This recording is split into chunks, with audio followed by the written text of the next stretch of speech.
ఈ చికెన్ కూర చూస్తేనే ఆకలి డబుల్ అవుతుంది. లేదా ఇది సాధారణ చికెన్ కాదు, ఇది ఫుల్ మీల్స్ స్పెషల్. ఎలా చేసుకోవాలో చూసేద్దాం. చికెన్ అయితే మంచిగా వాష్ చేసి అయితే పెట్టేసుకున్నాను. దాంట్లోకి కారం, ఉప్పు, పసుపు, అలాగే 2 టేబుల్ స్పూన్ల పెరుగు, అలాగే ఒక 4-5 పచ్చిమిర్చి వేసుకున్న తర్వాత కొంచెం కస్తూరి మేతి స్క్రచ్ చేసి అయితే వేసుకోవాలి. అలాగే 2 టమాటాలు, కొంచెం పుదీనా, కొంచెం కొత్తిమీర. అలాగే ముందుగా నేను ఫ్రైడ్ ఆనియన్స్ అయితే చేసుకున్నాను అనమాట. మెయిన్ ఇంగ్రీడియంట్స్ వచ్చైతే ఫ్రైడ్ ఆనియన్సే.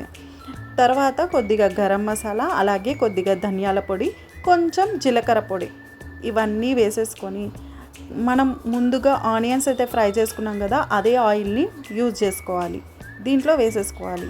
ఇంకా ఎక్కడ ఆయిల్ అయితే యూజ్ చేయను. ఒక 15 మినిట్స్ పక్కకు ఉంచేసిన తర్వాత డైరెక్ట్ పొయ్యి మీద అలాగే పెట్టుకోవాలి. అడగంటకుండా ఫస్ట్ కొంచెం కలుపుకోండి, ఎందుకంటే పెట్టగానే వాటర్ రాదు. కొంచెం కలుపుకోండి. కలుపుకున్న తర్వాత చూడండి, నేను ఒక్క చుక్క కూడా వాటర్ వేయలేదు, దాంట్లోనే ఆ వాటర్ వచ్చేసింది అనమాట. చికెన్ మొత్తం దాంట్లోనే కుక్ అయిపోతుంది. ఇలా సిమ్లో మంచిగా కుక్ చేసుకోవాలి. చాలా రిచ్ గ్రేవీతో ఉంటుంది. ఇది చపాతీలోకి చాలా సూపర్గా ఉంటుంది. తందూర్లోకి కానీ నాన్లోకి కానీ సూపర్గా ఉంటుంది. అలా అని రైస్లో బాగుండదని కాదు, రైస్లో కూడా చాలా బాగుంటుంది. ఈ రెసిపీని ట్రై చేసి ఎలా వచ్చిందో కామెంట్ చేయండి, ఫాలో అవ్వండి. ఇంకా ఇలాంటి సూపర్ రెసిపీస్ కోసం మా ఛానల్ని సబ్స్క్రైబ్ చేయండి. స్వప్న SS Vlogs.